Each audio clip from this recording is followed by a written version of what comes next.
देश दुनिया में कोरोना वायरस जो महामंदी लेकर आया है, उससे लेकर भारत और चीन के लिए थोड़ी राहत की बात यह है कि हमारी और चीन की अर्थव्यवस्था के हालात बाकी बड़े देशों के मुकाबले कहीं ज्यादा बेहतर रह सकते हैं।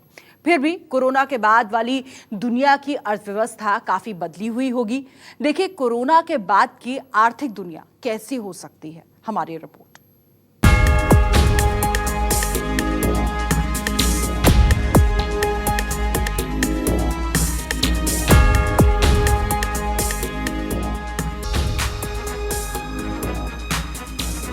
कोरोना वायरस के संकट की वजह से पूरे विश्व की अर्थव्यवस्था को $5 ट्रिलियन का नुकसान होने का अनुमान है। अगर ऐसा हुआ तो ये वैश्विक अर्थव्यवस्था से जापान के बाहर होने जैसा होगा। वॉल स्ट्रीट बैंक्स की रिपोर्ट के मुताबिक अगले 2 साल में दुनिया भर की अर्थव्यवस्था को $5 ट्रिलियन का बड़ा नुकसान झेलना पड़ सकता है। ब्लूमबर्ग की रिपोर्ट के मुताबिक 1930 की मंदी के बाद दुनिया पर यह सबसे बड़ा आर्थिक संकट है। हालांकि अनुमान है कि अर्थव्यवस्था में लॉकडाउन की स्थिति अगले कुछ हफ्तों में खत्म हो सकती है, लेकिन सभी देशों की अर्थव्यवस्थाओं को उसके बाद संभलने में काफी वक्त लगेगा। तो जिस देश की अर्थव्यवस्था डिमांड पर, मांग पर आधारित रहती है, वो अर्थव्यवस्था बहुत जल्दी उभर के आती है। इसीलिए IMF ने ये भविष्यवाणी करी है कि जब G20 के सारे देशों में जब रिसेशन होगा तो भारत उस समय भी 1.9% पे बढ़ रहा होगा इस साल में। अर्थव्यवस्था को बुरी तरह घायल करने वाले कोरोना वायरस की वजह से अमेरिका समेत बड़े बड़े संपन्न देश भी पहले जैसे नहीं रह जाएंगे। लेकिन अच्छी बात यह है कि IMF यानी अंतर्राष्ट्रीय मुद्रा कोष ने भारत और चीन की अर्थव्यवस्था के बेहतर रहने का अनुमान लगाया है, जो कि एशिया समेत सारी दुनिया के लिए अच्छी खबर है। IMF के मुताबिक 2020 में अमेरिकी अर्थव्यवस्था -5.9%, तो 2021 में 5.8% रहने का अनुमान है। यूरोजोन में मौजूदा GDP -7.5% और 2021 में 4.7% रहने का अनुमान है। जापान की मौजूदा GDP -5.2%, तो 2021 में 3% रहने का अनुमान है। ऐसे ही ब्रिटेन की GDP -6.5% और 2021 में 4% रहने का अनुमान लगाया गया है। चीन की GDP ग्रोथ 1.2% है, जो 2021 में 9.2% तक ग्रोथ कर सकती है। और भारत की मौजूदा अर्थव्यवस्था 4.5% है, जो 2021 में बढ़कर 7.5% तक रह सकती है। IMF का ये अनुमान भारत के लिहाज से अच्छा माना जा रहा है।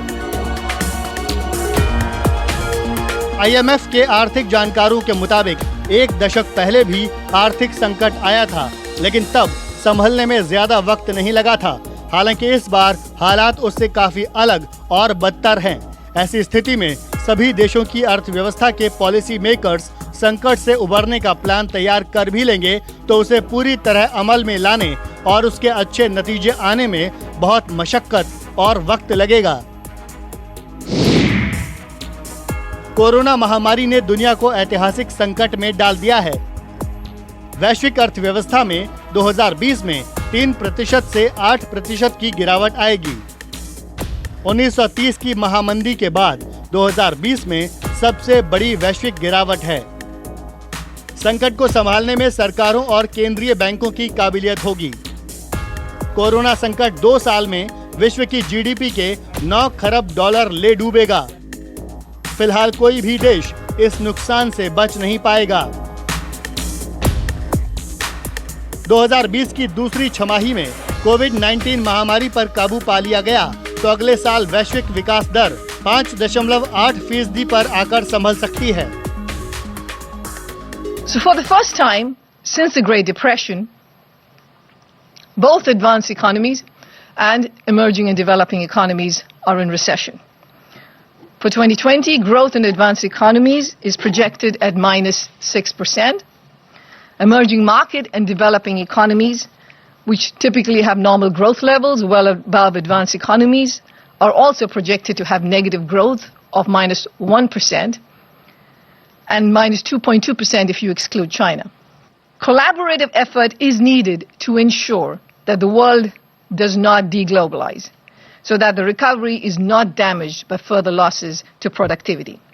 Domestic and international policy responses need to be large, rapidly deployed, and speedily recalibrated as new data becomes available. The courageous actions of doctors and nurses around the world need to be matched by policymakers so we can jointly overcome the crisis. IMF के मुताबिक 2020 में हो रहे नुकसान की आंशिक भरपाई 2021 में हो सकती है, लेकिन कोरोना महामारी के ज्यादा देर दुनिया में रहने पर इसमें भी मुश्किलें आएंगी। हालांकि इतना तय है कि जीडीपी की दर कोरोना से पहले वाले दौर में बहुत कम ही रहेगी। साथ ही हालात किस हद तक सुधर पाएंगे, इसे लेकर भी अनिश्चितता है। मुमकिन है कि सारी दुनिया में विकास के पैमाने पर बेहद खराब नतीजे आएं। 1991 के बाद ऑस्ट्रेलिया को पहली बार मंदी का सामना करना पड़ सकता है। जो देश बहुत ज्यादा कर्ज में दबे हैं, उनके हालात और खराब होंगे। लंबे लॉकडाउन से दुनिया में आर्थिक गतिविधियां ठप पड़ गई हैं। आर्थिक दुष्प्रभावों से निपटने के लिए IMF ने 4 प्राथमिकताएं बताई हैं। पहला, हेल्थ केयर सिस्टम में ज्यादा पैसा लगाया जाए। दूसरा, कर्मचारियों और कारोबारियों को वित्तीय मदद दी जाए। तीसरा, केंद्रीय बैंक अपनी मदद जारी रखें और ठोस योजनाएं बनें। चौथा, कोरोना की वैक्सीन और इलाज की दिशा में मिलकर काम करें। कई विकासशील देशों को आने वाले महीनों नहीं बल्कि सालों तक कर्ज की जरूरत पड़ेगी। साथ ही लिए गए कर्ज से राहत की जरूरत पड़ेगी और अपनी अर्थव्यवस्था को मजबूत बनाने की चुनौती के सामने फिर से उठकर दिखाना होगा। Bureau report, news 24। वैसे क्या आप जानते हैं कि सिर्फ एक वायरस ने कैसे पूरी दुनिया की अर्थव्यवस्था को बदल कर रख दिया है। सिर्फ 3 महीने में कोरोना दुनिया को कई मायनों में 10 साल पीछे ले जा चुका है। आपको पता है, अंतर्राष्ट्रीय मुद्रा कोष यानी IMF के मुताबिक विकसित देशों में अर्थव्यवस्था 2022 से पहले बेहतर नहीं होगी, यानी मौजूदा मंदी 2022 तक असर डालेगी। IMF का अनुमान है कि अमेरिकी अर्थव्यवस्था को इस साल 5.9% का नुकसान हो सकता है। 1946 के बाद 2020 में ये अमेरिकी अर्थव्यवस्था को सबसे बड़ा नुकसान हो सकता है। IMF का ये अनुमान है कि अमेरिका में इस साल बेरोजगारी दर 10.4% रहने की संभावना है। 2021 तक अमेरिकी अर्थव्यवस्था में 4.7% की दर से धीरे धीरे सुधार की उम्मीद जताई जा रही है। IMF के मुताबिक अमेरिका में बेरोजगारी दर अप्रैल में सर्वाधिक 20% तक जा सकती है। इसके अलावा आपको बताएं, रेटिंग एजेंसी फिच के मुताबिक विश्व की अर्थव्यवस्था में 3.9% की गिरावट आएगी। चीन और भारत की विकास वृद्धि दर 1% से कम रहने का अनुमान जताया जा रहा है, यानी विकास की रफ्तार 0 से महज 1% ऊपर ही रहेगी। रेटिंग एजेंसी के मुताबिक अगर एक और महीने दुनिया की अर्थव्यवस्था इसी तरह बंद रही तो इनकम 2% तक घट जाएगी। WTO यानी वर्ल्ड ट्रेड ऑर्गेनाइजेशन ने 2002 में विश्व व्यापार के 32% तक घटने के आसार जताए हैं। WTO के मुताबिक 2020 में दुनिया में निर्यात 13% तक गिर सकता है। WTO का अनुमान है कि दुनिया की GDP 8.8% तक घट सकती है। आर्थिक एजेंसी ऑक्सफैम की बात करें तो उसने गरीबी बढ़ने का अनुमान जताया है। ऑक्सफैम के मुताबिक गरीब देशों को बेल आउट पैकेज की बहुत जरूरी होगा। बेल आउट पैकेज नहीं मिला तो 50 करोड़ से ज्यादा लोग गरीब हो जाएंगे।